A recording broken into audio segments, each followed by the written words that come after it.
దేశవ్యాప్తంగా కూడా సర్ ఏదైతే ఉందో సెన్సిటివ్ ఇంటెన్సివ్ రివిజన్ అని, అంటే ఎక్కడెక్కడ దొంగ ఓట్లు ఉన్నాయి, ఎక్కడెక్కడ చొరబాటుదారులు వచ్చి ఓటు హక్కు గెలిపించుకొని ఇవన్నీ కూడా ఎందుకు సర్ ఆపండి ఎందుకంత భయం, ఎందుకంత గొంతు చించుకొని అడుగుతుంది దీది? ఒకసారి చూడండి. ఏకపక్ష లోపభూయిష్ట కసరత్తు ఇది, ఈసీఏ బాధ్యత వహించాలి మమత. ఆల్రెడీ దీని మీద రాహుల్ గాంధీ గారు కూడా చర్చోపచర్చలు చేస్తున్నాడు, ఎక్కడెక్కడ మీటింగ్ పెడుతున్నాడు. ఆయన దాన్ని ప్రొజెక్టర్ వేసి మరి కూడా కాంగ్రెస్ కీలకమైన నేత రాహుల్ గాంధీ గారు ఈ విధంగా కామెంట్స్ చేస్తున్నారు. పైపెచ్చు సర్ అనేది ఆపకపోతే మనిషి యొక్క మనుగడకే ప్రశ్నార్థకం, భారతీయులకు చాలా ఇబ్బంది అవుతుందని, ఏవో ఒకే వ్యక్తి ఒక రోజులో 200 ఓట్లు వేసాడని, ఒకే వ్యక్తి 100 ఐడెంటిటీలు క్రియేట్ చేసుకున్నాడని, ఇదంతా మరి ఆ ఐడెంటిటీలు క్రియేట్ చేసుకుంటూనే ఇబ్బంది పడుతున్నారు కాబట్టి సిజరింగ్ ఇవ్వడానికే చేశారు. ఇది మీకెందుకు అంత నొప్పి, మీకెందుకు అంత భయం? మీరు చేసే అరాచకాలు ఎక్కడ ఏదండి, అది 100 గుడ్లు తిన రాబందు కూడా ఒక్క తుఫానికి ఇదవుతుందంట. సో అలాగా ఈ తుఫాన్ రాబోతుందని భయం. సో ఈ సర్ర ఆపండి అంటున్నారు. ఇదే కాంగ్రెస్ వాళ్ళు, కాంగ్రెస్ పరిపాలిత ప్రాంతమైన కర్ణాటకలో చూస్తే సర్ మీద ఒక సర్వే చేయించారట కాంగ్రెస్ ప్రభుత్వం. సర్ అనేది వ్యతిరేకము ఎందుకని అంటే, మొన్న ఆంధ్రప్రదేశ్లో జగన్మోహన్ రెడ్డి గారు పీపీపీ విధానంకి యాంటీగా చేద్దామని ఒక కోటి సంతకాల సేకరణలాగా ఏదో ఒక వార్తలు నిలబడడానికి ఏర్పాటు చేసిన హై డ్రామా.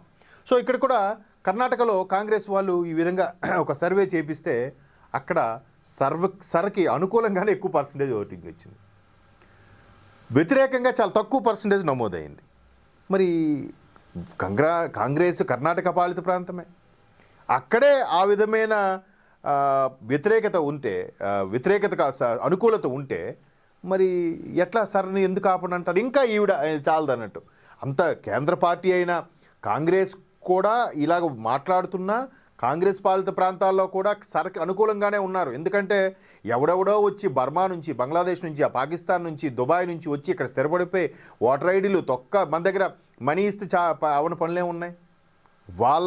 కొంతమంది వాళ్ళ మతాన్ని పెంపొందించుకోవడం కోసం ఓటర్లు ఎక్కువైతే ఓట్లు పడతాయి కదా, గుడ్డిగా వాళ్ళకి ఏం అవసరం లేదు, అంతే తింటున్నామా బతుకుతున్నామా అంతే. ఒకే ఇంట్లో గంపడ మంది పిల్లలతో బతికేస్తూ ఉంటారు.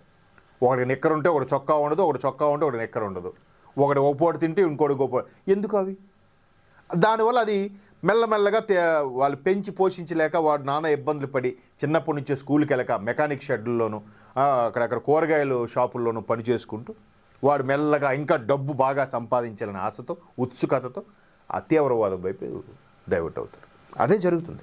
సో ఇక్కడ దీదీ గారు ఏమంటున్నారంటే, ఎన్నికల సంఘంపై పశ్చిమ బెంగాల్ ముఖ్యమంత్రి మమతా బెనర్జీ తన దాడిని మరింత పెంచారు. మొన్న కూడా దుర్యోధను దుశ్శాసనతో పోల్చారు మోదీ గారిని, అమిత్ షా గారిని. ఆవిడ నోటుకొచ్చినట్టు మాట్లాడండి. ఊరికే ఎగిరెగురుతూ పడితే ఏమవుద్ది?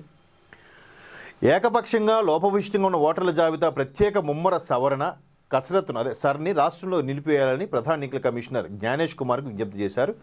ప్రస్తుత రూపంలో దీన్ని కొనసాగిస్తే అనేక మంది తమ ఓటు హక్కును కోల్పోతారని ఆందోళన వ్యక్తం చేశారు. ఎందుకు అనేక మంది కోల్పోతారు? ఈ దొంగ ఓటర్లు అందరూ పోతారా?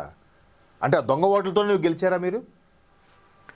ఇక్కడ చూడండి, ప్రజాస్వామ్య పునాదులపైన ఇదొక దాడిగా అభివర్ణించారు. ఈ మేరకు ఘాటైన పదజాలంతో సిఈసికి లేఖ రాశారు.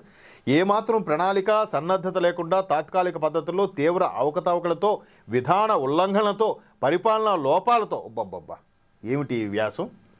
అంటే ఇవన్నీ సర్ని ఆపేస్తే అమ్మయ్య మనం నెక్స్ట్ కూడా మనమే గెలిచేస్తాం ఏదో ఒకటి చేసేసి అనే తాపత్రయమే కనబడుతుంది ఇక్కడ.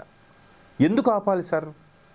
ఈ వెస్ట్ బెంగాల్ ఇలా పై వరకు భూటాన్ నుంచి ఈశాన్య రాష్ట్రాలకు ఉండే మ్యాప్ ఒకసారి మనం చూస్తే ఇదంతటా కూడా బంగ్లాదేశ్కు ఆనుకొని ఉన్నాయి. చొరబాట్లు, ఒక పక్క చొరబాట్లు ఇది చేయలేకపోతున్నారని, అక్కడ వాళ్ళు ఇక్కడికి వచ్చేస్తున్నారని ఒక పక్క కామెంట్స్ చేస్తున్నారు, ఇంకొక పక్క సర్ అయితే వద్దట. అరే మీరు భూమి కేటాయించండి, మేము కంచె నిర్మిస్తామని అమిత్ షా గారు కామెంట్స్ చేసినా కూడా దాన్ని పెడచవని పెట్టి మళ్ళీ ఏదో అంటే ఎన్నికల ఎత్తుగడ ఎంత రాజకీయం అంటే దేశం ఏమైపోయినా పర్వాలేదు, మనం మాత్రం పీట మీద కూర్చోవాలి. మళ్ళీ ఈవిడ ఏమీ లేదు, మనకి దీదీకి బ్యాక్గ్రౌండ్ ఏమీ లేదు అంటే వెనక ముందు ఎవరు లేరు, ఆమె సింగిల్గా అన్నట్టే అంటారు. మరి ఎందుకు ఆ తాపత్రయం? ఎవరిని పెంచి పోషించడానికి? చుట్టాలు, బంధువుల్ని, మేనల్ని వాళ్ళు మొన్న ఆ యూనివర్సిటీలో జరిగిన ఒక అమ్మాయి ఉదంతం నిర్భయ కేసు ఇంకా కొనసాగుతూనే ఉందిగా.